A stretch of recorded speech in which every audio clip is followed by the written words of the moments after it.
अच्युतोऽस्मि महादेव तव कारुण्यलेशतः विज्ञानघन एवास्मि शिवोऽस्मि किमतः परम्. స్కందోపనిషత్తు దాదాపు 15 శ్లోకాల దాకా ఉన్నటువంటిది. పరమశివుని అనుగ్రహముతో స్కందుల వారు సుబ్రహ్మణ్య స్వామి తాను పొందినటువంటి ఒక దివ్యానుభవాన్ని, తన అనుభవాన్ని ఇక్కడ చెప్తూ ఉన్నారు. అచ్యుతోస్మి మహాదేవ తవ కారుణ్యలేశతః విజ్ఞానఘనః ఏవ అస్మి. విజ్ఞానఘనః ఏవ అస్మి అని చెప్పి అన్నారు. నిన్న రోజు మనం అస్మి అనేటువంటి అంశం మీద చెప్పుకుంటూ ఉన్నాము. అస్మి అనేది అసభు వ్యత్యాస్మా ధాతోహో అసి స్తః సంతి అస్తి స్తః సంతి అసి స్తః స్థ అస్మి స్వహ స్మః అనేటువంటివి ఉండేటువంటి రూపాలు. అది తత్వమసి వాక్య విషయంలో అసి అనేటువంటిది వాడటం జరిగింది. అహం బ్రహ్మాస్మి అనే దాంట్లో అస్మి అనే పదం వాడటం జరిగింది. ఇవన్నీ కూడా స్వామివారు సాధనలో ఉండగా, అభ్యాసం యోగాభ్యాసములో ఉండగా అనుభవానికి వచ్చేటువంటి అంశములు. ఇది ప్రధాన అంశం. చాలామంది కేవలం వాట్లను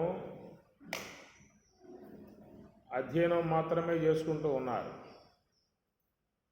శ్రవణం మాత్రమే చేసుకుంటూ ఉన్నారు.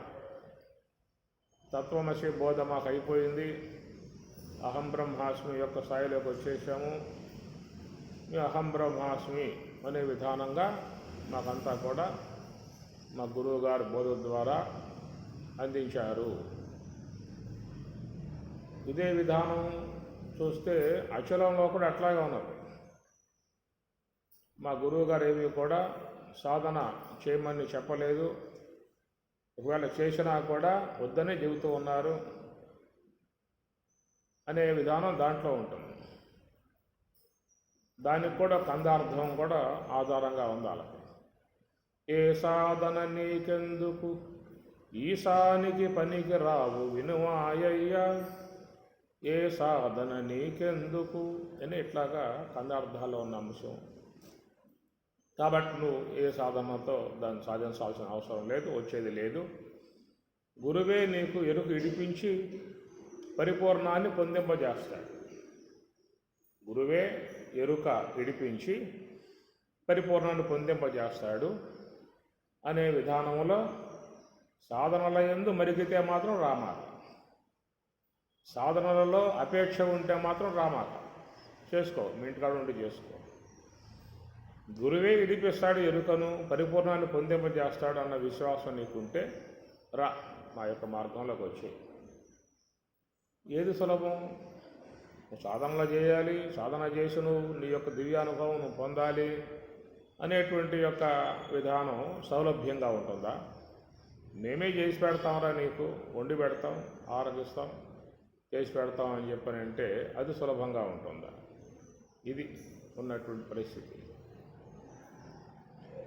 అట్లాగా ఈ అద్వైత సిద్ధాంత విధానంలో కూడా శంకరులు చెప్పింది సవ్యంగా చెప్పుకొచ్చారు, కానీ అర్థం చేసుకున్న విధానాలలో జ్ఞానం ద్వారానే మోక్షం, బ్రహ్మజ్ఞాన వినా మోక్ష. కాబట్టి జ్ఞానం ద్వారానే మోక్షం అని చెప్పి అన్నారు. అట్టి జ్ఞానం శ్రవణం చేయటం వల్ల కలిగే విధానము.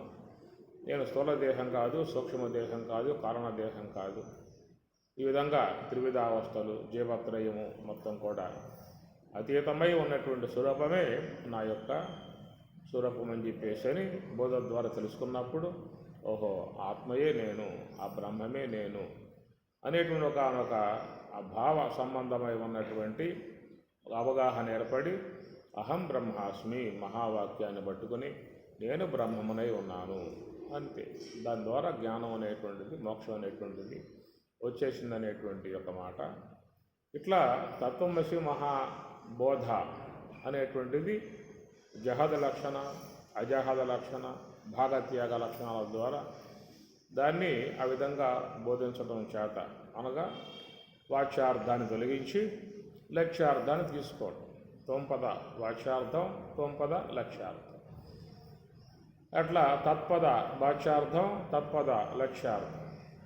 కనుక వాచ్యార్థాన్ని దాన్ని తీసివేసి లక్ష్యార్థం అనేటువంటి ప్రత్యేగాత్మ పరమాత్మల ఏకమై ఉన్న బ్రహ్మమే నేను అని బోధ ద్వారా తెలుసుకున్నప్పుడు అహం బ్రహ్మాస్మి, నేను బ్రహ్మమునై ఉన్నాను అనేటువంటి భావన రావటంతో ఇక వాళ్ళు కూడా ఇక మేము మోక్షానికి వెళ్ళిపోయాం, మేము తరించాం, అహం బ్రహ్మాస్మి స్థాయికి వచ్చేసాం అనేది ఒక భావ సంబంధమై ఉన్నటువంటి మనస్సులో ఏ భావం అవుతున్నదో ఆ భావం కాడే ఆగిపోయారు.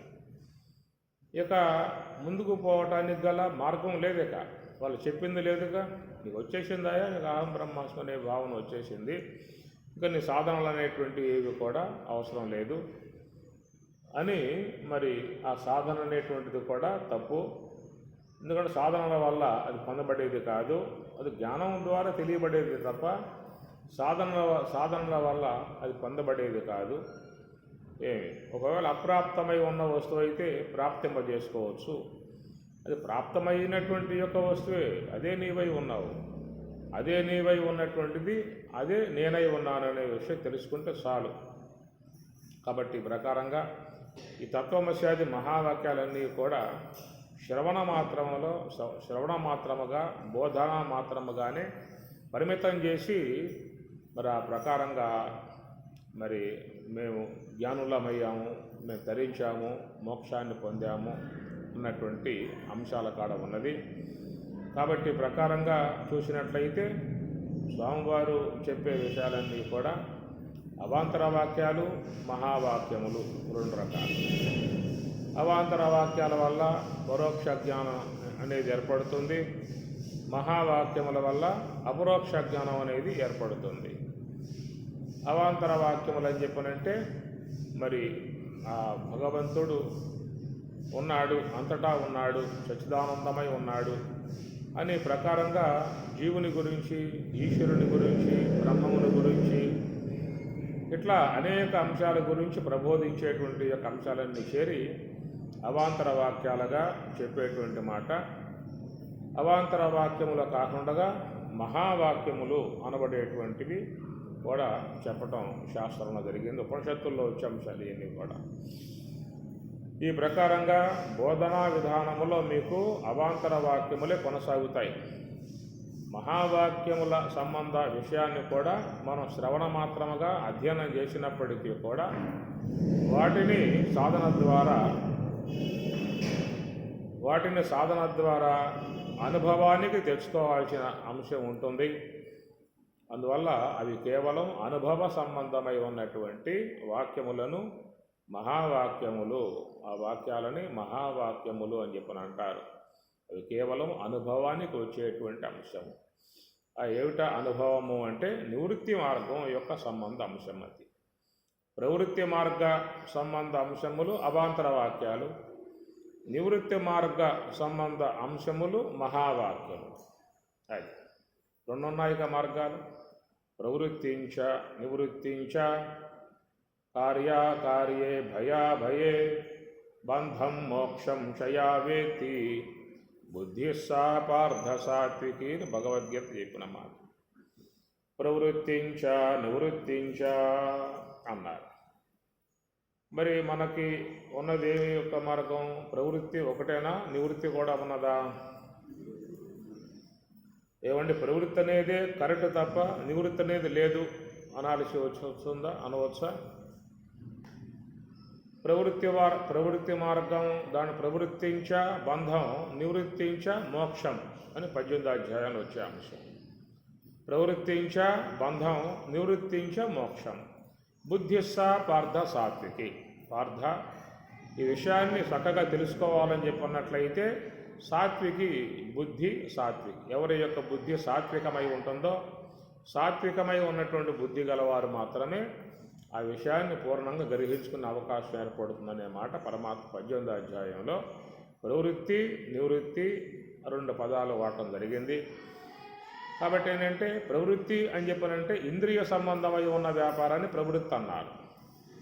ఇంద్రియ సంబంధమై ఉన్నటువంటి వ్యవహారము లేదా వ్యాపారం, వ్యాపారం అంటే లేదా వ్యవహారం. ఇంద్రియ సంబంధమై ఉన్నటువంటి యొక్క వ్యవహారాన్ని ఏమంటారు? ప్రవృత్తి అన్నారు. ఇంద్రియములను వృత్తి రహితం చేసే విధానాన్ని నివృత్తి అని చెప్పనన్నారు. కాబట్టి ప్రవృత్తించ మోక్షం, నివృత్తించ బంధం. అంతేనా కాదా?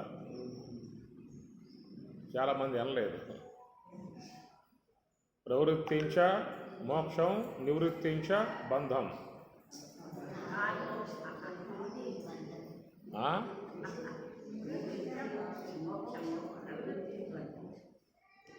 ప్రవృత్తించ మోక్షం, నివృత్తించ బంధం అంటే ఎంత ఆనందమో, ఎంత సంతోషమో. కాబట్టి మా అందరికీ మోక్షం వచ్చే అవకాశాలు ఉన్నాయి. కాబట్టి ధ్యానం చేసే వాళ్ళకే బంధంలో పడిపోయేది అనే మాట వస్తుందన్నమాట. కాబట్టి ఈ ప్రకారంగా ఈ 2 మార్గములు అనబడేటువంటివి విశ్వంలో ఏ ప్రాణిలో చేరి ఉన్నాయి? ప్రవృత్తి మార్గము, నివృత్తి మార్గం అనబడేటువంటివి విశ్వంలో ఎన్నో ఉన్నాయి ప్రాణులు. ఏ ప్రాణికి ఉన్నది అది? ఇతర ప్రాణులకు ఉన్నాయా? లేదు. విశ్వములో ఉన్నటువంటి అన్ని ప్రాణులు కూడా ప్రవృత్తి వైపుకే ప్రయాణం చేస్తూ ఉన్నాయి. ప్రవృత్తి సంబంధమై ఉన్నటువంటి విధానమే అన్ని జీవులు. మనం చెప్పుకున్నాం కదన్నా, 83,99,999 రకాలుగా చెప్పేటువంటి అన్ని జీవులు కూడా ప్రవృత్తి వైపుకే పోతూ ఉన్నాయి. ఒకవేళ వాటిని కూర్చోబెట్టి, ఏమ్మా గోమాత, నీకు ప్రవృత్తి మార్గమే అలవాటై ఉన్నది, నివృత్తి మార్గం కూడా ఉన్నది, నువ్వు ఆ మార్గంలో ప్రయత్నం చేసి చూడు, నీకు మోక్షం వస్తుంది అని చెప్తే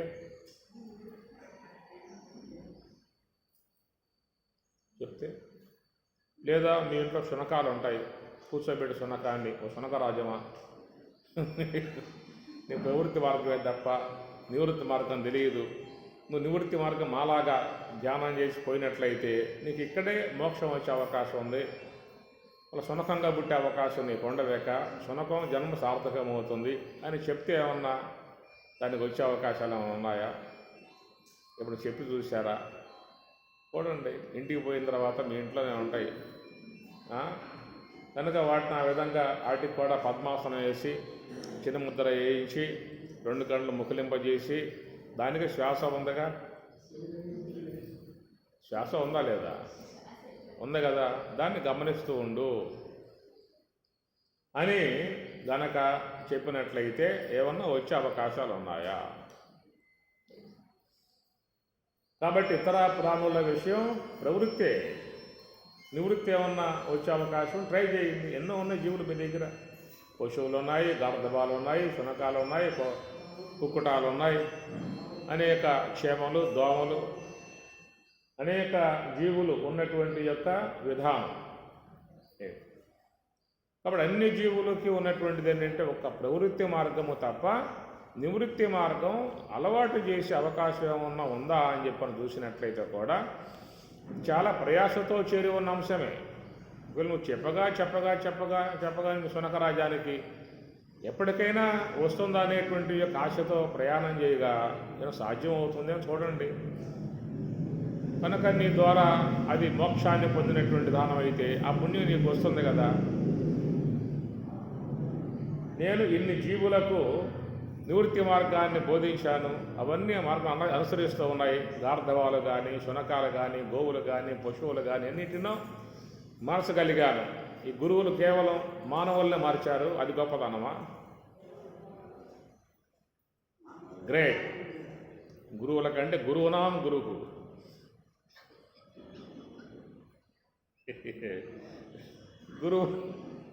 గురువులు కేవలం వాళ్ళు మానవులకే బోధించారు, సాటి మానవులకు బోధించారు. వాళ్ళకి చెప్పడం గొప్ప విషయమా? మేము సాటి మానవులకు కాదు, మానవేతర జీవులకు కూడా మేము చెప్పడం జరిగింది. అవన్నీ కూడా ధ్యానంలో కూర్చోవడం జరిగింది. రాండి కావాలంటే మా యొక్క సంస్థకి తీసుకుపోండి. ఒకసాట పద్మాసనం మీద శునక రాజ్యం, ఇక్కడ పద్మాసనం మీద కుక్కుడ రాజ్యం, ఇంకొక పద్మాసనంతో గార్ధవ రాజ్యం సాధించండి. ఇంతవరకు ఈ విషయంలో ఎవరో చేయలే పని. ఎవరైనా చేశారా? వ్యాసుడు, వశిష్ఠుడు, జమదగ్ని, యాజ్ఞవల్కి, ఇంకా లక్ష్మణార్యులు, మలయాళ స్వాములు, చిన్మయానంద, దయానంద, శివానంద, ఎంతమంది కొమ్ములు తిరిగిన మహానుభావులు ఎంతమంది ఉన్నారు. వీళ్ళంతా చేసింది ఏమిటంటే సాటి మానవుడి విషయంలోనే వాళ్ళు బోధ చేసి కూర్చోబెట్టి మోక్షానికి భవించారు. నా పరిస్థితి చూసినట్లయితే మానవేతర జీవులు సహితం మోక్షానికి మార్గాన్ని ఏర్పాటు చేశారు. గర్వంగా చెప్పుకోవచ్చు. గిన్నీస్ బుక్లో కూడా ఎక్కిస్తుంది. ఏ గురువు పేరు ఎక్కల గిన్నీస్ పుస్తకంలో నీ పేరు వస్తుంది. ఏమన్నా చూడండి, ఏమన్నా జీవితం పోయే లోపల సాధ్యమవుతుందేమో. అవుతుందా? చూడండి. గ్రేట్. సంస్థ పెట్టండి, మీరు సంస్థ పెట్టండి, ఆశ్రమం పెట్టండి. మీరు ఆశ్రమం పెట్టండి. మా ఆశ్రమంలో మానవ జీవులకు ప్రవేశం లేదు. ధ్యానం చేసే విషయంలో మానవేతర జీవులకు మాత్రమే మా ఆశ్రమంలో ధ్యానం చేసే అవకాశం కలగజేశాం. అనేది ఏమన్నా సాధ్యమవుతుందా? అది ఎవరికి వాళ్ళు ప్రయోగం చేయండి. తప్పే ఉందానికి. అందువల్ల భగవంతుడు అవకాశాన్ని కలగజేయలేదు. ఒక అంశం. ఈ విధంగా చూసినట్లయితే ఆ భంగిమలకు అనుకూలంగా ఉండేది ఒక మానవ దేహమే. పశువులు ఎట్లా బాసపట్లు వేస్తాయి, ఎట్లా పద్మాసనం వేస్తాయి, వీరాసనం వేస్తే కూర్చోవడం సమస్య, పెద్ద సమస్య. నుంచునే ధ్యానం చేసుకోవాలి ఇన్ని కూడా. కాబట్టి ప్రవృత్తి ఒక అంశం అన్నమాట. ఈ ప్రవృత్తి అనే అంశము విశ్వంలో అన్ని జీవులు కూడా పోతున్న విధానం. పరాంచకాని యత్రుణత్తు స్వయంభూ బ్రహ్మదేవుల వారు యత్రుణత్తు నిర్మాణం చేశాడు అన్నాడు. పరాంచకాని, పరాంచి అంటే బయటికి పోయే విధానం. తస్మాత్ పరాత్ పశ్యతన అంతరాత్మన్, తస్మాత్ ఆ కారణం చేత అంతరాత్మన్ న పశ్యతి. ఇది కఠోపనిషత్తులో చెప్పిన అంశం. అంతరాత్మన్ అది లోపల ఉన్నది. అంతర అంటే లోపల ఉన్నది. బయట లేదా? ఒక అంశం. అంతరాత్మన్ న పశ్యతి. సరేనయ్యా, అంతరాత్మన్ న పశ్యతి, లోపల ఉన్న ఆత్మని నపశ్యతి, చూసే అవకాశం లేదు అన్నవాడు. బయట ఉన్న ఆత్మను చూసుకుంటాం. బయట లేదా? లేదు, బయట లేదా? అంతరాత్మను నపశ్యతి, అంతరాత్మను చూడలేవని చెప్పనే మాట ఉపనిషత్తుల్లో వాడారు. సరే, మరి బయట ఉందిగా, ఆ బయట చూసుకుంటాం.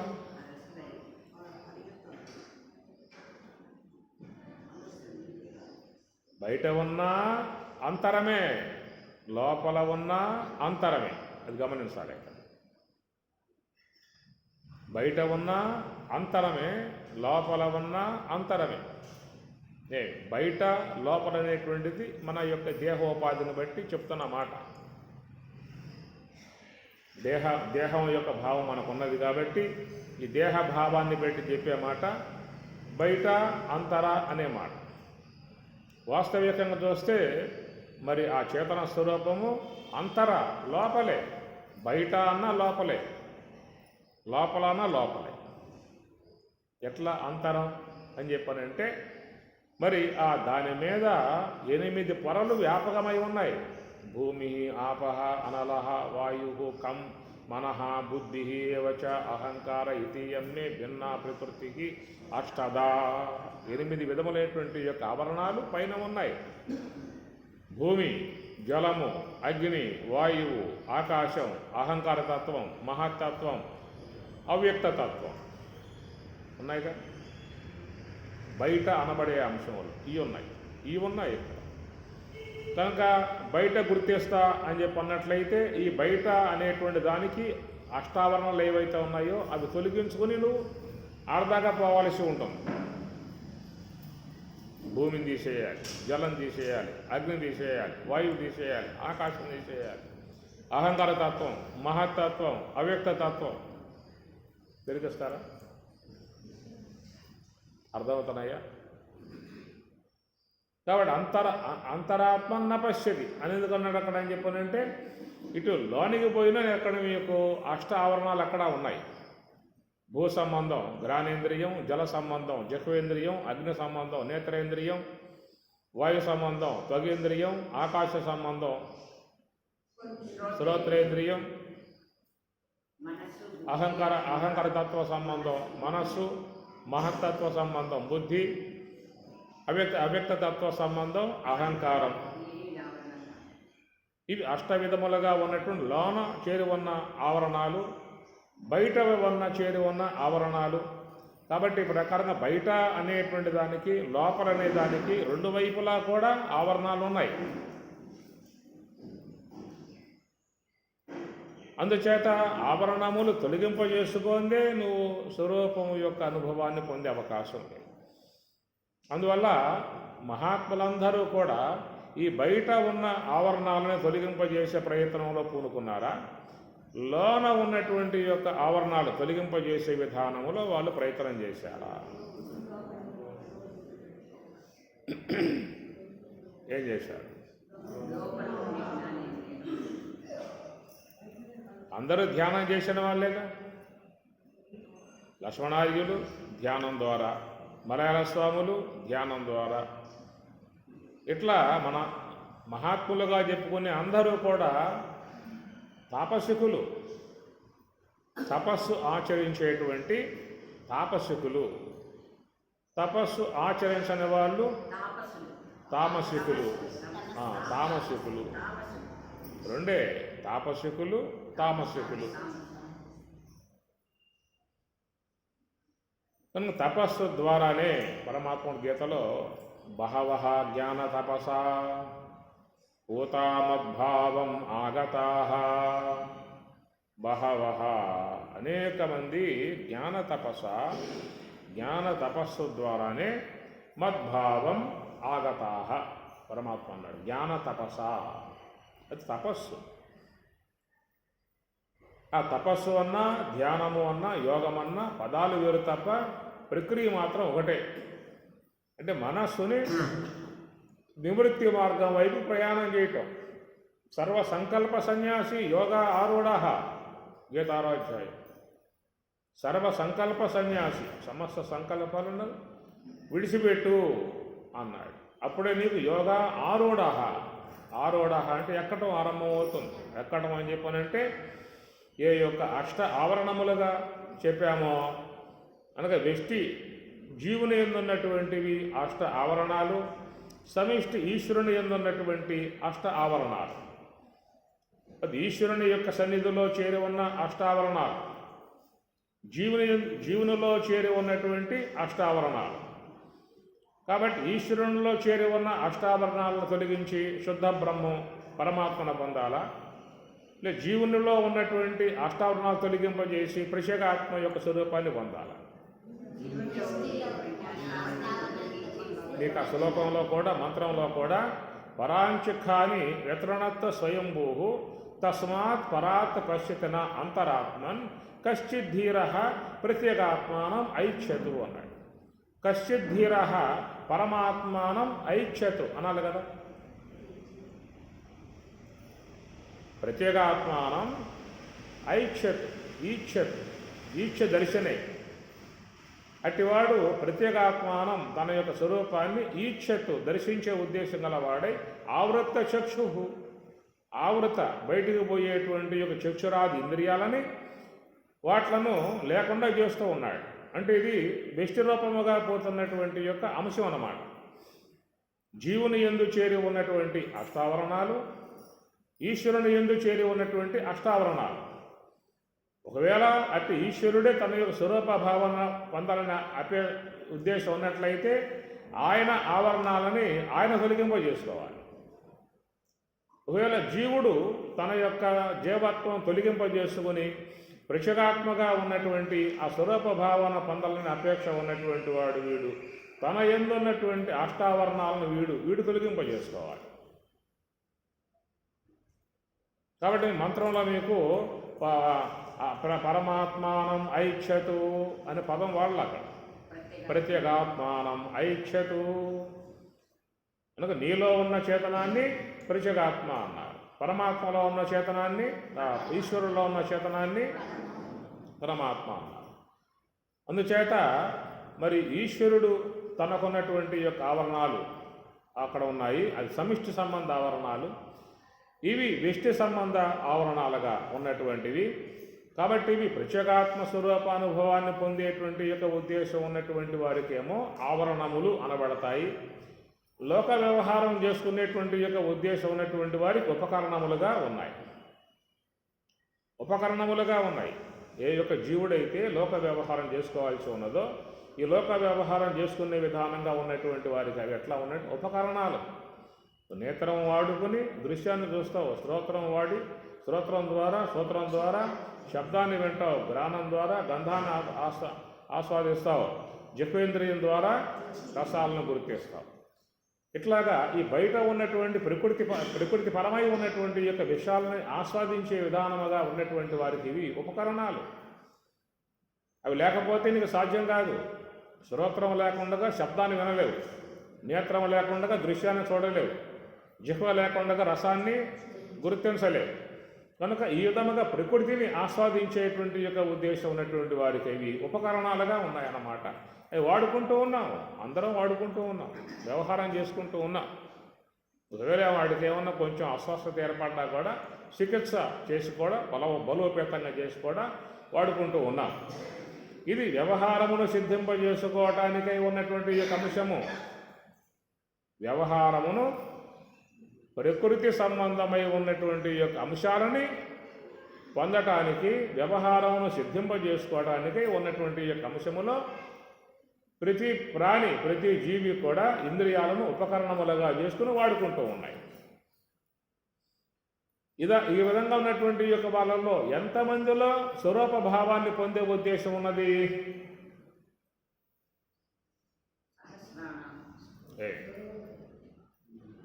ఎంతమందిలో ఎవరైతే ప్రకృతి యొక్క అంశాలు గ్రహించుకోవటానికి ఇంద్రియాలని ఉపకరణముగా వాడుకుంటూ ఉన్నారో ఆ వాడుకునేటువంటి యొక్క వాళ్ళకి ఎంతమందికి స్వరూప భావాన్ని పొందేటువంటి యొక్క ఉద్దేశం ఉన్నది? అది ఇంకా ఎంతమందికి ఉన్న లోకంలో ఇట్లా లెక్కేసుకుంటూ పోతే ఎంతమంది మీకు వస్తారు? మొత్తం మీకు ఎంతమంది వస్తారు? చెయ్యెత్తి ఒకసారి గ్రామంలోకి వెళ్ళండి. గ్రామస్తులారా రండి, సాయంత్రం మీకు సభ ఏర్పాటు చేశాము. ఆ సభ అనంతరం మీరు చక్కగా అన్ని విధాయకాలైనటువంటి 60 పదార్థాలు ఏర్పాటు చేశాం, తుష్టిగా భోజనం చేసుకోవచ్చు అని ఏర్పాటు చేసి అందరు రావించి మీ అందరిలో ఎంతమంది పరమార్థాన్ని పొందే ఉద్దేశం ఉందో చెయ్యొద్దండి అని చెప్పాను. ఒక పెద్ద సభ ఏర్పాటు చేసి ఏమంటారు వాళ్ళు? ఏ పరమార్థం అంటాడు వీడు, ఏమిటి అర్థం కాని వ్యవహారాలు అయిపోయింది. ఇది రమ్మన్నాడు, పదార్థాలు సిద్ధం చేశా అన్నాడు, అవి పెట్టకుండా అవి దాచిపెట్టి ఇదేంటి చెప్పేది? ముందు పక్కన పెట్టవా, చేసిన ఏమిటి ముందు పెట్టి మాకు తిన్నాక జీవితం కావాలంటే. కాబట్టి ప్రకారంగా ఆ జిజ్ఞాస అనేటువంటిది ఎవరిలో కొద్ది మందిలో ఏర్పడేటువంటి యొక్క అంశం అన్నమాట. తాత్వికం పట్ల అపేక్ష కలిగి గురువు ద్వారా బ్రహ్మ విద్య అధ్యయనం చేసి బ్రహ్మోపదేశాలు పొంది ఇలాంటి కొన్ని ఉంటాయి కదా, ఇలాంటివి కలిగి ఉన్నటువంటి వాళ్ళల్లో కలిగేటువంటి అపేక్ష పరమార్థాన్ని పొందాలనే భావన. కాబట్టి స్వతసిద్ధంగా లోకంలో చూసినట్లయితే ఎవరికీ కూడా భావం లేదు. ఇంద్రియాలకి అందుబాటులో ఉన్నటువంటి విషయాలని ఆస్వాదించటానికే వాళ్ళందరూ కూడా చేరి ఉన్నారు. అంతేనా? ఇంకేమైనా ఉందా? ఏముంది? తన జీవన విధానములో లభ్యమైనటువంటి యొక్క ఇంద్రియాలని, ప్రకృతి ద్వారా ఇవ్వబడ్డటువంటి ఇంద్రియాలని, తన యొక్క ప్రకృతి పదార్థాలని ఆస్వాదించడానికి ఉపయుక్తముగా వాడుకునేటువంటి ఉపకరణాలుగా ఉన్నాయే తప్ప అవి ఎవరూ కూడా వాటిని ఆవరణములుగా భావించడం లేదు. ఎవరూ కూడా వాటిని ఆవరణములుగా భావించడం లేదు. ఎవరికి వస్తుంది ఈ ఆవరణములనేటువంటి భావన? ప్రత్యేగాత్మానం ఐచ్ఛతు. ప్రత్యేగాత్మానం ఐచ్ఛతు. తనలో ఉన్నటువంటి చేతనాన్ని ఐచ్ఛతు, ఈచ్ఛతు, ఈచ్ఛ దర్శనే, దర్శించాలి అనేటువంటి యొక్క జిజ్ఞాస ఎవరికైతే ఏర్పడిందో వాళ్ళకి ఇవన్నీ కూడా ఆవరణములు అనే భావన వాళ్ళకు వస్తుంది.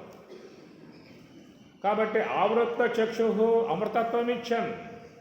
ఆవృత్త చక్షు అమృతత్వం ఇచ్చన్. అమృతము అంటే నాస్తి మృతం మరణం యస్య సహా అమృతం. మరణధర్మం లేకుండా ఉన్నటువంటి యొక్క చేతన స్వరూపం ఉన్నది, దానిని అమృతం అన్నారు. మనం దర్శించేవన్నీ కూడా అమృతం అంటారా? మృతం. మరణము కలిగి ఉన్నాయి, పరిణామం కలిగి ఉన్నాయి, మార్పు కలిగి ఉన్నాయి, కొద్ది రోజులలో కనుమరుగైపోయేవిగా ఉన్నాయి. నువ్వెంత కాపాడినా కానీ కనుమరుగైపోతాయి. కాలగర్భంలో కలిసిపోవలసిందే. ఒక బ్రిడ్జి నిర్మాణం చేశాయంటే వాడు చెప్తాడు, అయ్యా ఈ బ్రిడ్జి యొక్క ఆయువు 100 ఏళ్ళు రా, అప్పుడు దాకా పర్వాలేదు, 100 ఏళ్ళు అయిన తర్వాత కూలవేయండి, ఉండదు, ఉపయోగపడదు. కాలగర్భంలో చేరుకోవాల్సిందే. చెట్లు కానీ, పుట్టలు కానీ, మానవులు కానీ, జీవులు కానీ అన్నిటి కాలమానం ఉన్నది. చీమలకి ఉండే కాలమానం తక్కువగా ఉండవచ్చు, గార్ధబాలకు కాలమానం తక్కువగా ఉండవచ్చు, కొంచెం ఎక్కువగా ఉండవచ్చు. మానవుల కాలమానం 100 ఏళ్ళు ఇది వేసుకున్నాం లెక్క.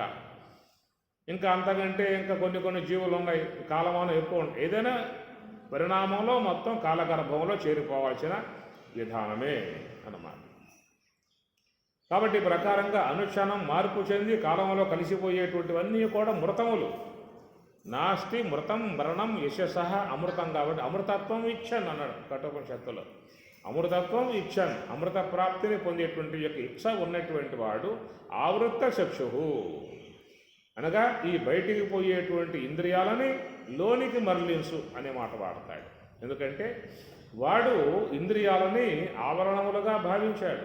ఆవరణములు అనేటువంటి విషయం గుర్తించాడు. భావించటం కాదు, గుర్తించాడు. ఏం చెప్పారు అనేది వాడు గురుబోధ ద్వారా వాడు గుర్తించాడు. మిగతా వాళ్ళందరూ కూడా వాటిని ఉపకరణాలుగా వాడుకుంటూ ఉన్నారు. అందువల్ల వ్యవహారమును సిద్ధింపజేసుకోవాలా, ఉపకరణములుగా వాడుకో. పరమార్థాన్ని సిద్ధింపజేసుకోవాలా, అవి ఆవరణములు. తొలగింపజేసుకునే ప్రయత్నంలో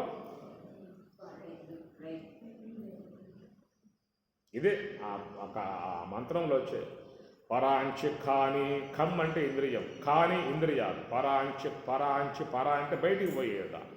పరాంచి ఖాని వేత్రణతో స్వయంభూ. అట్లా నిర్మాణంలో వచ్చేసాయి అన్నాడు. బయటికి పోయే విధానాలు స్వాభావికంగా నిర్మాణంలో వచ్చేసాయని ఇప్పుడు అన్నాడు. అందువల్ల పరాత్ పశ్యతిన అంతరాత్మన్న పశ్యతి. కనుక వాళ్ళు లోన ఉన్నటువంటి యొక్క ఆత్మస్వరూపాన్ని గుర్తించే అవకాశం లేకుండా పోయింది. లోన ఉన్న అనే మాట చెప్పుకున్నాం కదా. ఆ లోన ఉన్న అనేటువంటి మాట అది పరమాత్మకు వర్తిస్తుంది, ప్రత్యేగాత్మకు వర్తిస్తుంది. పరమాత్మ అనే విషయం చెప్పినప్పుడేమో ఈ వ్యావహారిక జగత్తు సంబంధ అష్టావరణాలు, అట్లనే మనకు ప్రత్యేగాత్మ అని చెప్పన్నప్పుడు నీలో చేరి ఉన్నటువంటి ఉపకరణాలు. ఈ ఉపకరణాలు నీకు ఇక్కడ ఆవరణాలు, అక్కడ ఈశ్వర నిర్మితమైనటువంటి ఆ పంచభూతాది అవన్నీ కూడా అష్టావరణాలు పరమాత్మక ఆవరణాలు. జనా వ్యావహారికం అది ఈశ్వర సంబంధం, మనలో ఉన్నటువంటివి జీవ సంబంధం. అవి లేకుండా చేసుకోవాలంటే అది ఆయన యొక్క చేతుల్లో ఉన్నది. ఇవి లేకుండా చేసుకోవాలంటే ఇవి మన చేతుల్లో ఉన్నాయి. కాబట్టి వాటిని తొలగింపజేసి ఈశ్వరునికి మోక్షం ఇస్తా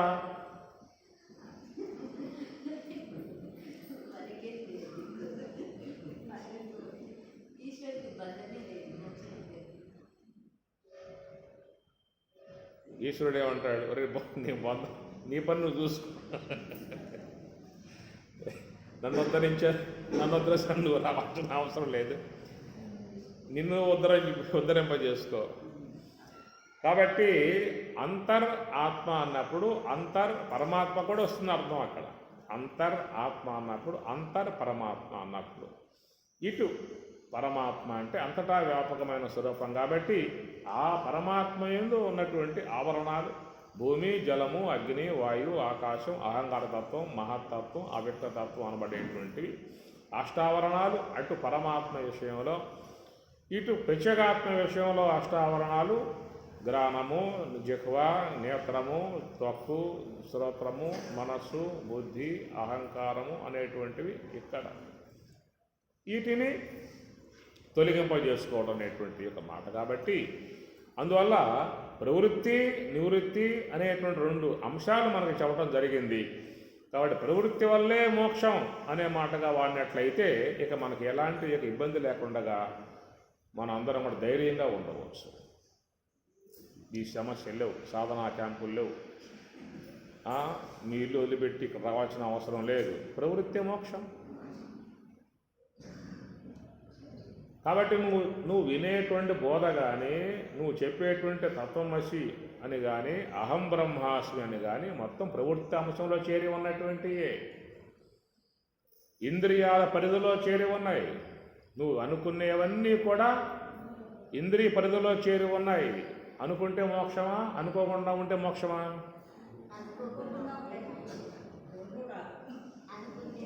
అనుకుంటే మోక్షమా, అనుకోకుండా ఉంటే మోక్షమా? అనుకుంటే మోక్షమా? అనుకుంటే అనుకుంటూనే ఉన్నాం ఆల్రెడీ. అనుకుంది ఎవరో లోకంలో? అందరూ కూడా అనుకుంటున్నటువంటి మార్గంలోనే ఉన్నారు. కాబట్టి అనుకోవటం అనేటువంటి అంశంలో చేరి ఉన్నటువంటివి ఇవన్నీ కూడా అవాంతర వాక్యాలు అధ్యయనం చేసిన, మహావాక్యాలు అధ్యయనం చేసిన ఇవన్నీ కూడా మనస్సు పరిధిలో చేరి ఉన్న అంశాలు. మనస్సు పరిధిలో చేరి ఉన్న అంశాలే. మనస్సు అనే దాన్ని ఉంచి అవన్నీ అట్లాగా అనుకుంటూ ఉన్నావా? మనస్సు లేకుండా ఉన్న విధానంలో ఏర్పడి ఉన్నాయా? మనస్సు యొక్క పరిధిలో చేరి ఉన్నటువంటివి. అందుచేత అది నీకు ఆ మనస్సు పరిధిలో చేరి ఉన్నటువంటి యొక్క అంశమే లోకములో నీకు ఆ విధంగా భావజాలాన్ని కలగజేసి మనసులో భావాన్ని ఏర్పాటు చేసి నువ్వు అహం బ్రహ్మాస్మి అనుకోవయా చాలు, నువ్వు అహం బ్రహ్మాస్మివే, బ్రహ్మమే అయి ఉన్నావు, ఎంతన్నా బోధించు. అది ఇంద్రియ పరిధిలో చేరి ఉన్న అంశమే తప్ప ఇంద్రియ అతీతమై ఉన్నటువంటి యొక్క అంశం మాత్రం కాదు. కాబట్టి ఇది ప్రవృత్తి సంబంధమై ఉన్నటువంటి యొక్క భాగంలో చేరి ఉన్నటువంటి అంశమే తప్ప అది మనసు లేని స్థితిలో ఉన్నటువంటి యొక్క అంశం మాత్రము కాదు. కాబట్టి ఇక్కడ చూసినట్లయితే అవాంతర వాక్యములన్నీ కూడా తత్వస్వరూపాల గురించి చెప్పుకొచ్చే అంశాలు. కాబట్టి మహావాక్యములుగా ఉన్నటువంటి యొక్క అవి మాత్రమే, అవి నివృత్తి మార్గములకు సంబంధించిన అంశాలు అవాంతర వాక్యాలు, మహావాక్యాలు. ప్రవృత్తి సంబంధమై ఇంద్రియ పరిధిలో చేరి ఉన్నటువంటి యొక్క వాటికి సంబంధించి ఉన్నటువంటి అంశాలేమో అవాంతర వాక్యాలు.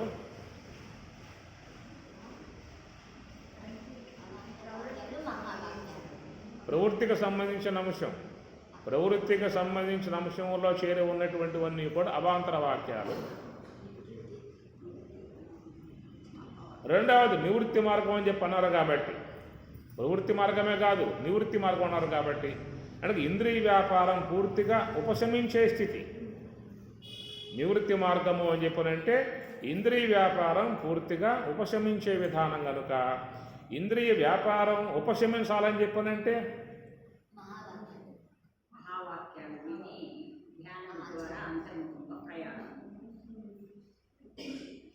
ఇంద్రియ వ్యాపారం ఉపశమించాలని చెప్పనంటే దానికి మార్గం నివృత్తి అనగా హంస యొక్క ఆశ్రయం.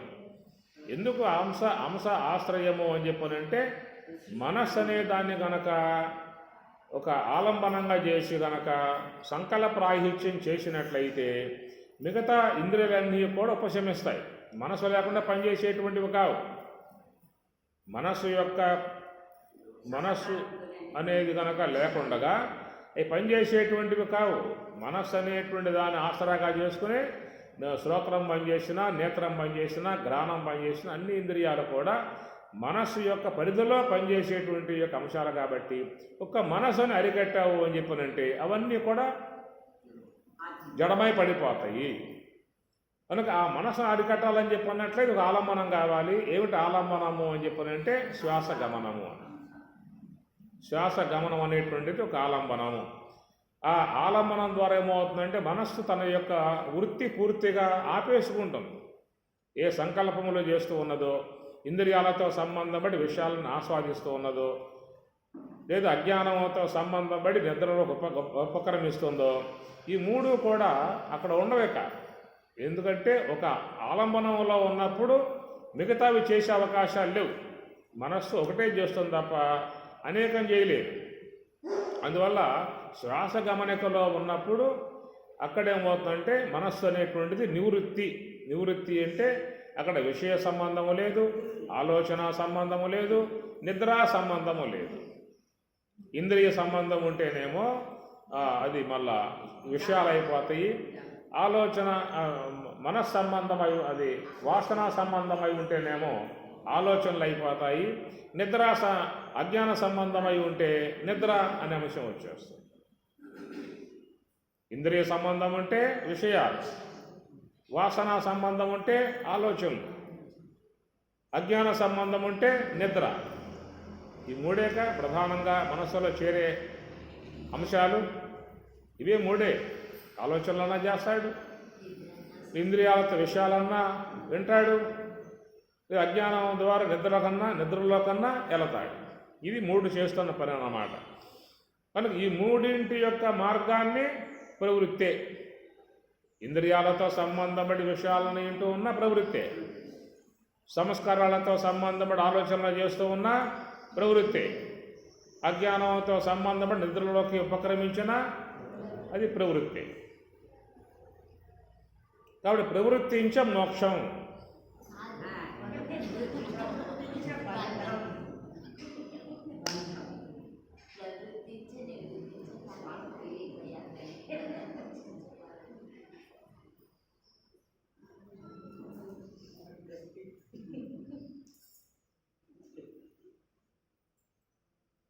కాబట్టి ప్రవృత్తించ మోక్షం అని చెప్పన్నాం అనుకో, సంతోషం అన్నమాట.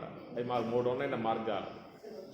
ఇంద్రియాలతో సంబంధపడి విషయాలకు పోవచ్చు, వాసనలతో సంబంధపడి ఆలోచనలకు పోవచ్చు, అజ్ఞానం సంబంధపడి నిద్రలోకి పోవచ్చు. మాకు మూడు ఉన్నాయి మార్గాలు. ఇక్కడ నువ్వు ఒకటే చెప్పంటున్నావు, ఏకేహ కురునందన. ఇదైతే ఒకటే ఉంది ఇక్కడ. అక్కడ మాకు మూడు ఉన్నాయి.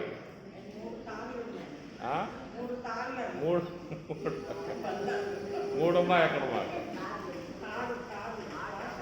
మూడు తాళ్ళు పట్టుకోవచ్చు, ఎగబాగవచ్చు.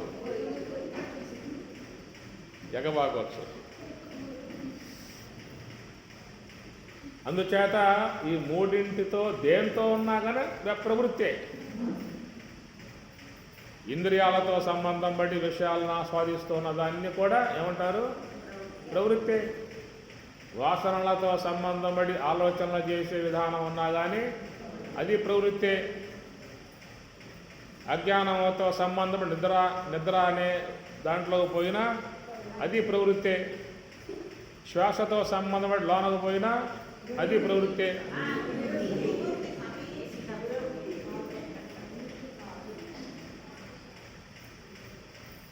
ఎందుకంటే శ్వాసతో సంబంధం పడ్డప్పుడు నీకు ఇంద్రియాలతో అనుబంధం తెగిపోతుంది. సంస్కారముల ద్వారా చేసే ఆలోచన వ్యవహారము తెగిపోతుంది. అజ్ఞానంతో సంబంధం నిద్రపోయే అంశం కూడా తెగిపోతుంది. 3 తెగిపోతాయి. ఈ 3 లేకుండా చేయగలిగితేనే అప్పుడు మనస్సు అనేది ఆత్మతో అనుసంధానం పొందే అవకాశము ఏర్పడుతుంది అన్న. కారణం ఏంటంటే ఈ యొక్క మనస్సు అనే శ్వాస అనేటువంటిది అది ఆత్మతో సంబంధం పడి ఉన్నటువంటి వస్తువు. అది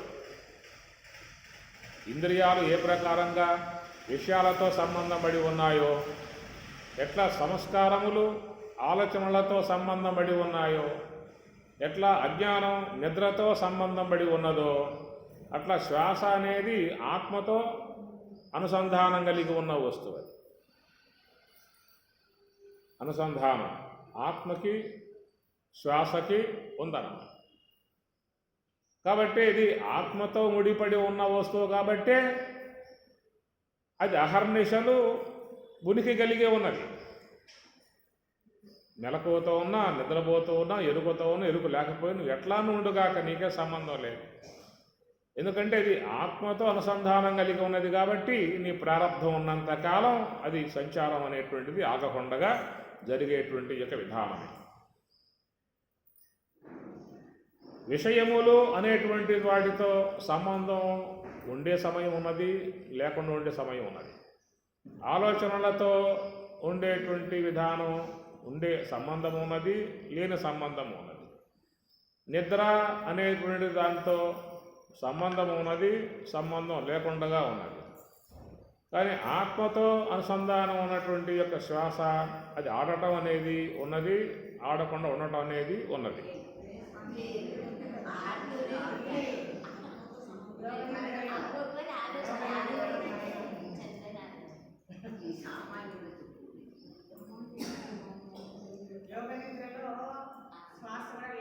అది బ్రహ్మము యొక్క సంబంధ అంశం.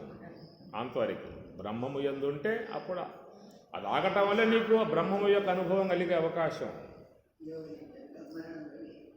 అందుచేత ఇక్కడ వ్యవహారము పారమార్థికము అనేటువంటి కోణంలో ప్రవృత్తి నివృత్తి అన్నటువంటి అంశాలు వచ్చాయి. 2 ఉన్నాయి కాబట్టి 2 అంశాలు వచ్చాయి. ఒకటి వ్యావహారికము, మరొకటి పారమార్థికము. పారమార్థికం బ్రహ్మమన్నాం, వ్యావహారికము విశ్వము అన్నాం. కనుక విశ్వము బ్రహ్మము 2 అంశాలు చేరి ఉన్నాయి కాబట్టి ప్రవృత్తించ నివృత్తించ అనేటువంటి అంశం చెప్పాల్సి వచ్చింది. కనుక ప్రవృత్తి సంబంధమై ఉన్న విధానంలో నీకు వ్యావహారికమై ఉన్నటువంటి జగత్తు అనుభవాన్ని పొందే అవకాశం ఏర్పడుతుంది. నివృత్తించ నివృత్తి అనబడేటువంటి యొక్క అంశములో నీకు పారమార్థికమై ఉన్నటువంటి బ్రహ్మమును ఆస్వాదించే అవకాశం అక్కడ నీకు ఏర్పడుతుంది.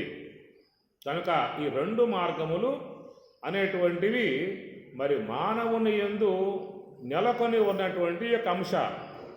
ఈ 2 మార్గములు ఒక మానవ ప్రాణి యందు మాత్రమే నెలకొని ఉన్నటువంటి అంశములు. మిగతా ప్రాణుల యందు ప్రవృత్తి అనేటువంటి అంశం ఒకటే నెలకొని ఉన్నదే తప్ప నివృత్తి అనేటువంటి యొక్క అంశం వాటి యందు ఏర్పడి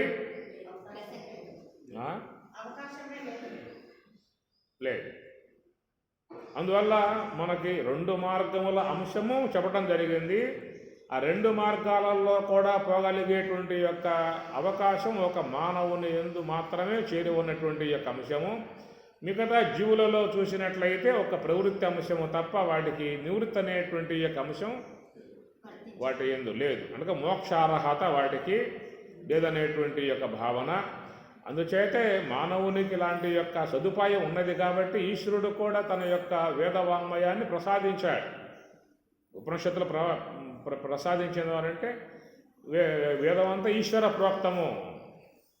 వేదమంతా కూడా ఈశ్వర ప్రోక్తము, ఈశ్వరుని చేత ఈశ్వరుని ద్వారా ఇవ్వబడ్డటువంటి యొక్క అంశము.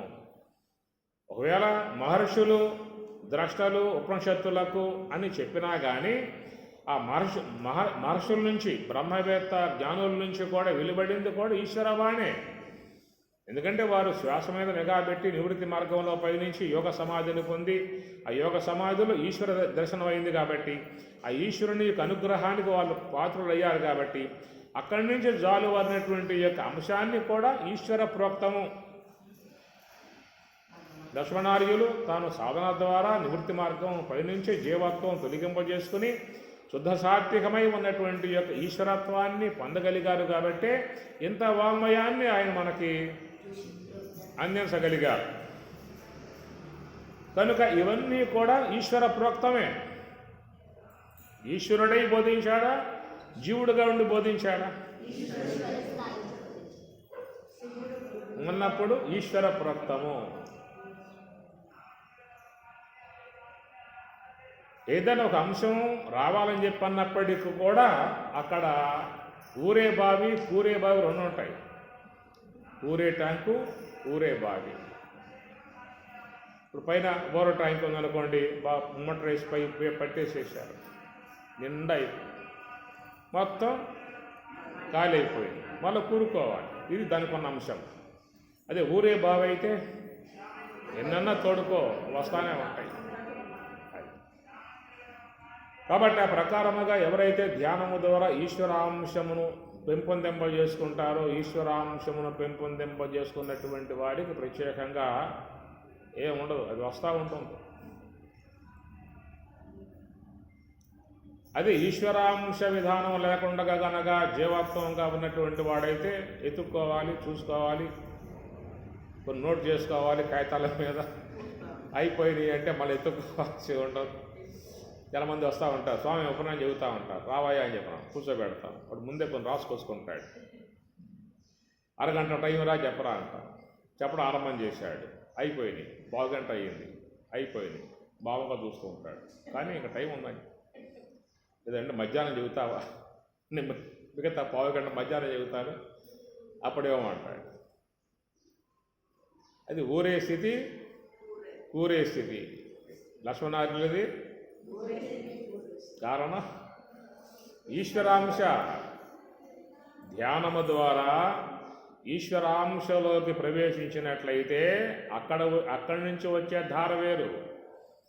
లేదా మనం కొన్ని వాక్యాలని తారక యోగము పట్టుగా అభ్యసింపంగలేక బ్రాలు మాలి కొన్ని వేదాంత యుక్తులు కూడబెట్టి పలుక నేర్చిన కొన్ని ఇది అమ్మవారు చెప్పే మాట. తారక యోగము పట్టుగా అభ్యసిస్తే అది వస్తుంది.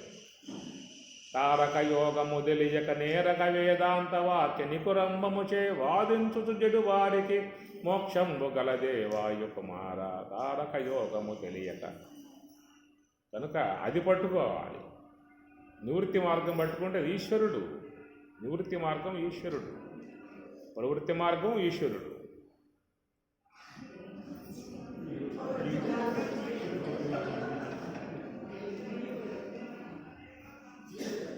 ఇక్కడ ఉంటేగా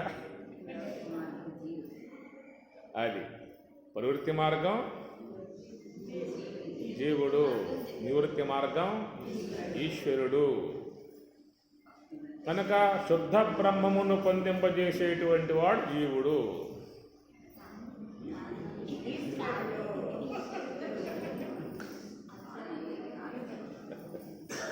అంతేనా?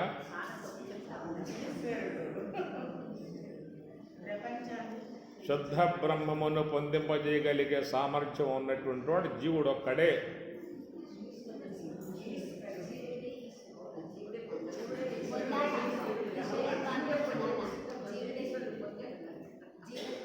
ఒప్పుకునే పరిస్థితే కాదు. శుద్ధ బ్రహ్మమును పొందింపజేయగలిగేటువంటి సామర్థ్యం ఉన్నటువంటి వాడు ఈశ్వరుడే. మామేవయే ప్రపద్యంతే, మాం ఏవయే, నా ద్వారానే ప్రపద్యంతే. నువ్వు పొందే అవకాశం ఉంది అబ్బాయి.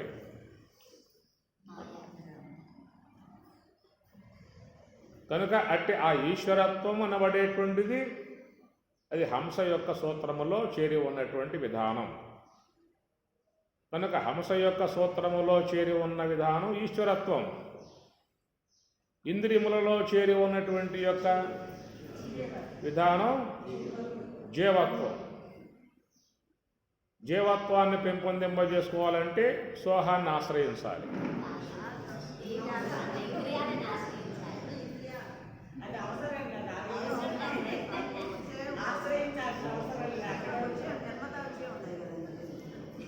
జీవత్వమును పెంపొందింపజేసుకోవాలంటే ఇంద్రియాలను ఆశ్రయించాలి.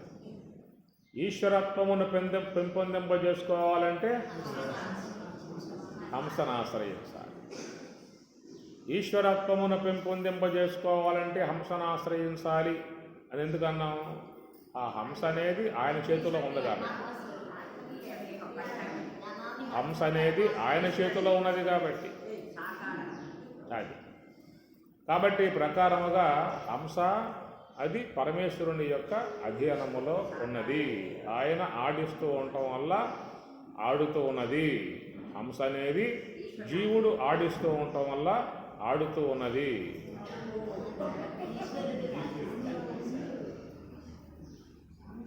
ఏమనిపిస్తుంది?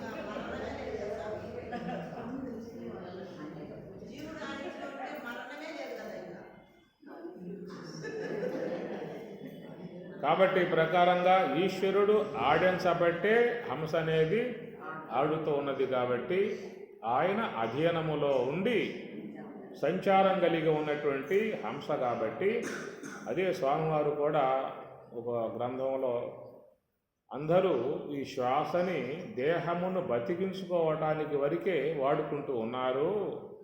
మహాత్ములు ఆ శ్వాస ద్వారా బ్రహ్మమును పొందటానికి వాళ్ళు దానిని వినియోగింపజేసుకుంటూ ఉన్నారు.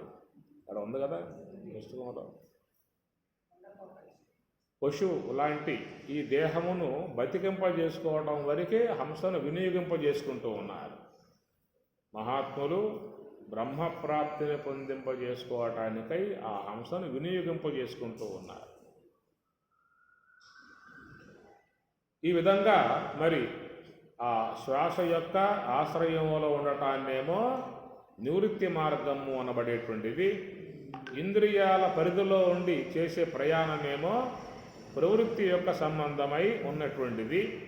ఇంద్రియ పరిధిలో ఉండి ప్రవృత్తి మార్గంలో పోయేటువంటి యొక్క వాటి విషయంలో ఉన్నటువంటివే అవాంతర వాక్యములు. హంస యొక్క ఆశ్రయంలో ఉండి ఈశ్వర సాన్నిధ్యములకు శుద్ధ బ్రహ్మం వైపు ప్రయాణం చేసేటువంటి యొక్క భాగమే మహావాక్యములు. మహావాక్యములు కాబట్టి స్వామివారు మనకి 4 సోపానాలని అందించారు. చతుస్సోపానములు అని చెప్పారు. ఆ చతుస్సోపానములలో మొదటిది సోహం, తత్వమసి, అహం బ్రహ్మాస్మి, అయం సర్వం కలివిదం బ్రహ్మ అని. ఇది 4 చతుస్సోపానములుగా అని చెప్పని. కనుక మొట్టమొదట అందరూ కూడా తన ప్రయత్నం ద్వారా మనస్సుని శ్వాస మీద పెట్టేటువంటిది ముఖ్యంగా చేసుకోవాలి. ప్రయత్నాతమానహతు యోగి సంశుద్ధ కిల్బిషః. ప్రయత్నం ద్వారా వచ్చే అంశమే తప్ప అప్రయత్నంగా వచ్చేది కాదు. అప్రయత్నంగా రావాలంటే మృత్యు వస్తుంది. మృత్యువు కోసం ఏ ప్రయత్నం అవసరం లేదు. 2 పూట్ల భోంచేస్తూ పడుకుంటూ ఉంటే అమ్మవారే వచ్చి రారా టైం అయిపోయింది పోదాం, ఇంకెంతకాలం భూమి మీద ఉంటామని చెప్పి తీసుకుపోతుంది. నిద్ర కూడా వస్తుంది. అది కనుక అప్రయత్నంగా వచ్చేది మృత్యువు, ప్రయత్నం ద్వారా వచ్చేది మోక్షము. అందువల్ల పరమాత్మ కూడా ప్రయత్నం యతమానహతు యోగి సంశుద్ధ కిల్బిషః. కాబట్టి ప్రకారముగా సంశుద్ధ కిల్బిషః, యోగులు సంశుద్ధ కిల్బిషః అనేక జన్మలుగా ఈ ప్రవృత్తి మార్గములో ఉండటం కారణముగా ఈ ప్రవృత్తి మార్గము ద్వారా ఏ కల్మషాలు అయితే వచ్చాయో అవన్నీ కూడా నివృత్తి మార్గంలో కడుక్కోవాలి. అనేక జన్మలుగా వచ్చినటువంటి యొక్క ఏ కల్మషాలు అయితే వచ్చాయో అవన్నీ కూడా ప్రవృత్తి మార్గం వల్ల కడుక్కోవాలి.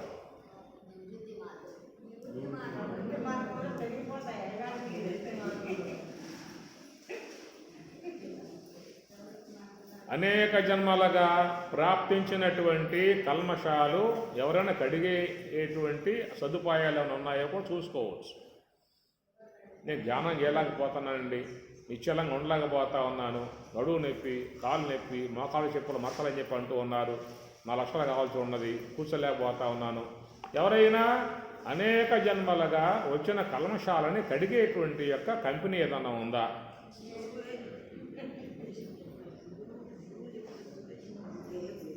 నేను ఏర్పాటు చేశారు చెప్పండి, ప్రభుత్వానికి ఏమన్నా కొత్త కంపెనీలు ఏర్పడతాయి. లోనకు పోయావా, కడిగి బారేసారా అని బయటకు వచ్చేసావా?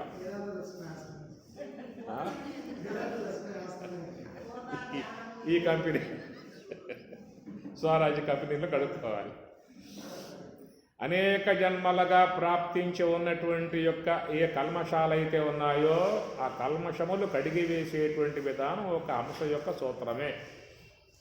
దాని ద్వారా కడుక్కోవాలి తప్ప మరొక మార్గం లేదు. సమస్త కల్మషాలని తొలగింపజేయగలిగేటువంటి యొక్క శక్తి ఒక హంస యందు మాత్రమే ఉన్నది. ఎందువల్ల ఉన్నది అంటే ఆ హంసను పరబ్రహ్మ అని అన్నారు కదా. శుద్ధ బ్రహ్మము, పరబ్రహ్మము, మహాకారణ స్థలం పరబ్రహ్మము, సుషుమ్నా ద్వారాన్ని శుద్ధ బ్రహ్మము, ఆపోస్థలమును శబ్ద బ్రహ్మము. ఇది ఏమి మహాత్ములు ఏ యొక్క యోగ సమాధి ద్వారా ఏ అనుభవాన్ని పొందగలిగారో అట్టి అనుభవం యోగ సమాధిలో ఏర్పడినటువంటి యొక్క ఆ అనుభవాన్ని వాళ్ళు వాక్ ద్వారముకుండగా వెలువరింపజేస్తారు. కాబట్టి అలాంటి దానికే శబ్ద బ్రహ్మముగా పిలువబడుతుంది. అంతే తప్ప ఈ రాజకీయ సంబంధము, వ్యావహారిక సంబంధము, ఆ సినిమాల సంబంధం, వీళ్ళ సంబంధం, వాడి గురించి వీడి గురించి దాని దీని గురించి చెప్పే అన్ని అవి శబ్ద బ్రహ్మం కింద మటుకు చెప్పుకోవచ్చా?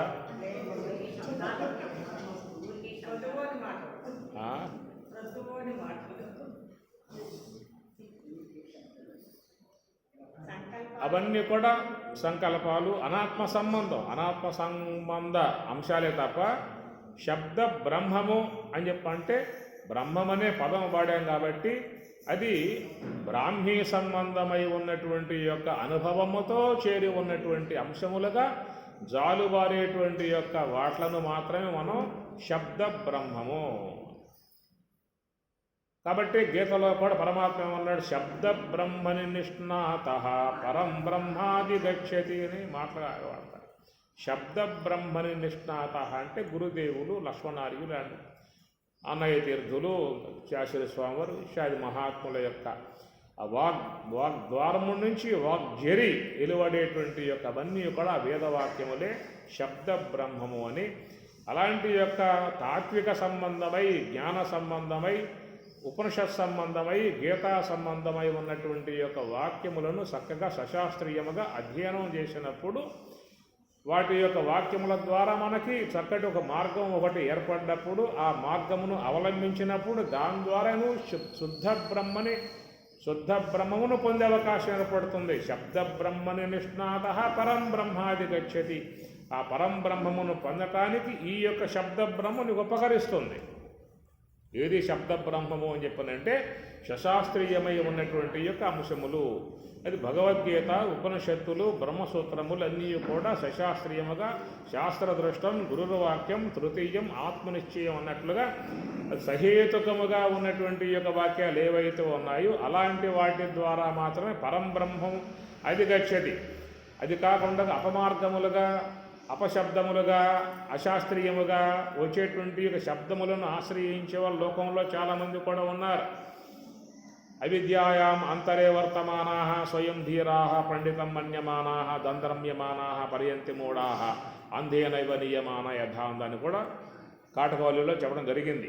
ఏమి శృతియుక్తి అనుభవమునకు జతచూపు గురుడు జన్మ తరింపన్ మతిలేని గురుని చేరిన పతనము మన జీవితంబు భవ్యపు జీవ అని చెప్పినట్లుగా ఈ ప్రకారముగా మరి సశాస్త్రీయత లేకుండా, వాస్తవిక విధానం లేకుండా ఆ అవాస్తవాలను బోధించి అపమార్గంలో లాక్కుపోయే విధానంలో కూడా పరబ్రహ్మాది గచ్చతి చెప్పుకోవచ్చా?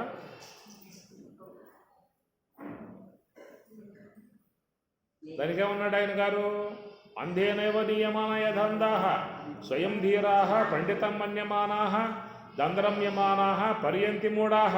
ఆ దంద్రమ్య భ్రాంతిలో ఉన్నారు, పర్యంతి మూఢాహ మూఢులై ఉన్నారు. అవిద్యాం అంతరే వర్తమాన, అజ్ఞానంలో పడి ఉన్నాడు, సాధన లేదు, సరైనటువంటి యొక్క వాస్తవిక జ్ఞానం లేదు. ఇవన్నీ లేకుండా భ్రాంతిలో అజ్ఞానంలో మునిగి ఉన్నటువంటి వాడు స్వయం ధీరాహ, మేము గురువులము పండితులము మాకు తెలుసు, మా ఏమిటి రాండి మేము తీసుకుపోతాం, అస్తమా శక్తిపాతం చేస్తాం, 2000 రూపాయలు చాలు, 10,000 ఇస్తే చాలు, మోక్షం ఎక్కడ చూపించేస్తాం, శక్తిపాతం చేస్తా 10,000 అంతే, సులభంగా వచ్చేసే మోక్షం. ఇస్తారా? ఇవ్వటంలా నువ్వు ఇవ్వో, ఎంతమంది ఇవ్వటం లేదు? ఇట్లా దంద్రమ్యమానాహ పర్యంతి మూఢాహ అంధేనైవ నియమాన యథాంధాహ. అంధుడు దోవ చూపుతూ ఉన్నాడు, మిగతా 10 మంది అంధులు ఎమ్మంటే బయలుదేరారు. దోవ చూపేది అంధుడు, వెనకాల పోతున్నవాడు 10 మంది అంధులు. ఆ పోయే దారిలో నెయ్యో గొయ్యో ఉందనుకోడు, ఒకవేళ అందరూ పట్టడం సరే, ముందు ఆయన పడతాడు, ఆయన మీద వీళ్ళు పడతారు. అంధేనైవ నియమాన యథాంధాహ అని చెప్పేసి అని అలాంటి విధానం కాకుండా సశాస్త్రీయముగా వాస్తవిక స్వరూపాన్ని చూపిస్తూ సహేతుకముగా ఉన్నటువంటి అంశాలు బోధించే గురువు లభించడం కూడా చాలా జీవితంలో ఒక శిష్యుడు చేసుకున్నటువంటి పుణ్యం అన్నమాట. ఏమి దానికోసమే కదా జనక మహారాజు నానా తంటాలు బట్టి తిప్పలబడి ఒక 1000 గోవుల్ని పెట్టి వాడి కొమ్ములకి బంగారం తోటికి, గిట్లకు బంగారం తోటికి 1000 దోళ్ళను పెట్టి బంగారపు శాలువా కప్పి ఎవరైతే సదస్సులో బ్రహ్మవేత్త అయి ఉన్నాడో ఆ బ్రహ్మవేత్తకు నీ మొత్తం దానం చేస్తున్నా అని చెప్పేసి అని ప్రకటిస్తే, ఎవరు ముందుకు రాకపోతే యాజ్ఞవల్కి ముందుకు వస్తే నువ్వు బ్రహ్మజ్ఞానం అంటారా? మేము బ్రహ్మజ్ఞానం కాదా? మాకు ఆశ్రమాలు లేవా? మాకు వేద పఠనం లేదా? మేము ఎంత అధ్యయనం చేసిన వాళ్ళం కదా, మేము ధ్యానం చేయట్లేదా? నువ్వు బ్రహ్మజ్ఞానంలో నుంచున్నావు, తోలుకుపోవడానికి మేము తోలుకుపోలే కదా కూర్చున్నది అనే విధానం. అందరూ పెట్టున్న అందరూ కూడా విజృంభించగా సరే రాండ్రా తెలుసుకుందామని చెప్పి ఉద్దేశం ఏం సిద్ధపడి ఆ గోవులను మాత్రం శిష్యులకు అప్పచెప్పి తోలుకుపోవడం ఆశ్రమం అంటే చెప్పి ఇక ఆ తర్వాత అక్కడి నుంచి వాదోపవాదాలు ఆరంభమైతే అందరూ కూడా పట్టారు, గట్టిగా వచ్చారు. ఏం చేసినా కానీ ఏం కుదరలా. లాస్ట్లో శాకల్యుడు వస్తాడు. శాకల్యుడు వాడు ప్రశ్నలు వేస్తూ ఉంటాడు. ఎన్నో ప్రశ్నలు వేశాడు, జవాబు చెప్పుకొచ్చాడు. ఏ శాకల్యుడా, నువ్వెన్నో ప్రశ్నలు వేసావరా? జవాబు చెప్పాను. నేను ఒక్క ప్రశ్న అడుగుతున్నాను, జవాబు చెప్పలేకపోయావా తలకాయ బద్దలైపోతావు, నీ ఇష్టం, ముందుకు వస్తావా వెనక్కపోతావా.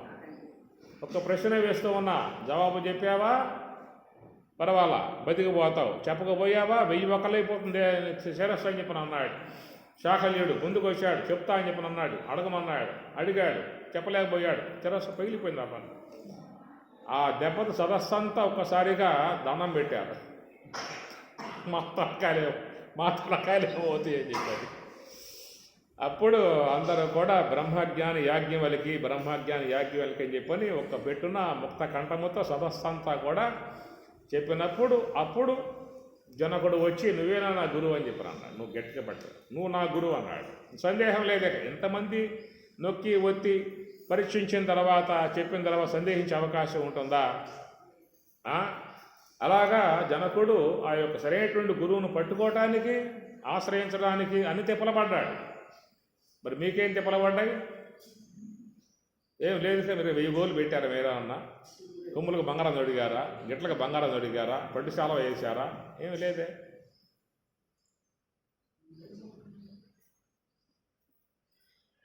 మీకు ఆ పరీక్ష, మీకు అలాంటి యొక్క విధానం ఏర్పడి ఉన్నట్లయితే ఒక కాసు బంగారం చేస్తారా? కనుక ఆనాటి కాలంలో జనకుడు సరైనటువంటి గురువుని పట్టుకోవడానికి ఆశ్రయించడానికి అన్ని తిప్పలపడ్డాడు. కానీ ఈనాడు మనకి అలాంటి ఏ ఇబ్బందులు లేకుండా మరి ఆ సర్వేశ్వరుడే చక్కగా వచ్చి అందరికీ కూడా మరి సశాస్త్రీయముగా సహేతుకముగా శాస్త్రదృష్టం గురుర్వాక్యం తృతీయం ఆత్మనిశ్చయం అన్నట్లుగా అంతటి ఆనాడు యాజ్ఞవల్కి యొక్క విధానంలో బృహత్ గ్రంథం ఏర్పడిందో అట్లాగా స్వామివారి యొక్క విధానంలో సరైనటువంటి యొక్క కోణములో ఇలాంటి సందేహాలు లేకుండా, దాపరికం లేకుండా, రహస్యాలు లేకుండా మొత్తం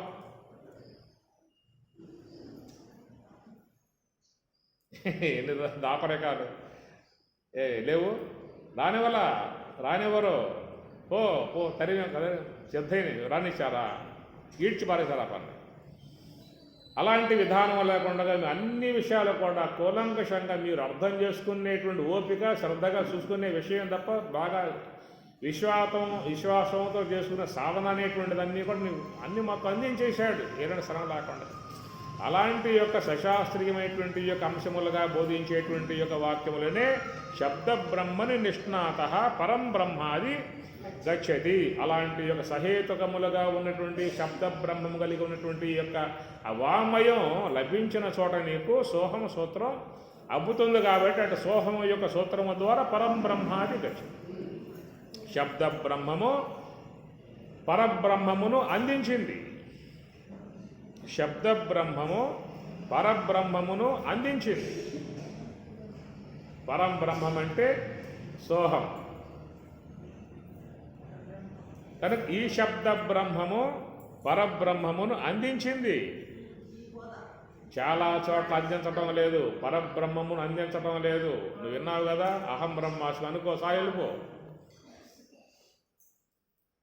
కాబట్టి ఈ ప్రకారంగా ఈ శబ్ద బ్రహ్మం పరబ్రహ్మమును అందించడం కారణంగా పరబ్రహ్మము ద్వారా శుద్ధ బ్రహ్మమును చేరుకోవటం జరుగుతున్నది. కాబట్టి ఈ ప్రకారముగా చూసినట్లయితే హంస యొక్క ఆశ్రయము అన్న కాడ మనం అచ్యుతోస్మి మహాదేవ తవ కారుణ్య లేశత విజ్ఞాన ఘన ఏవ అస్మి శివ అస్మి కిం అతః పరం అస్మి. అస్మి అసి రెండు అంశాలు కదా. ఈ అసి ఏమిటో అస్మి ఏమిటో అనే దాన్ని శుద్ధంగా చూడాల్సి ఉంటుంది. రేపటి రోజున దాన్ని పెట్టుకుందాం. ఓం సహనా భవతు సహనౌ భునక్తు సహ వీర్యం కరవావహై తేజస్వినావధీతమస్తు మా విద్విషావహై. ఓం శాంతి శాంతి శాంతి. హరి ఓం తత్సతు. శ్రీ గురుభ్యో నమః.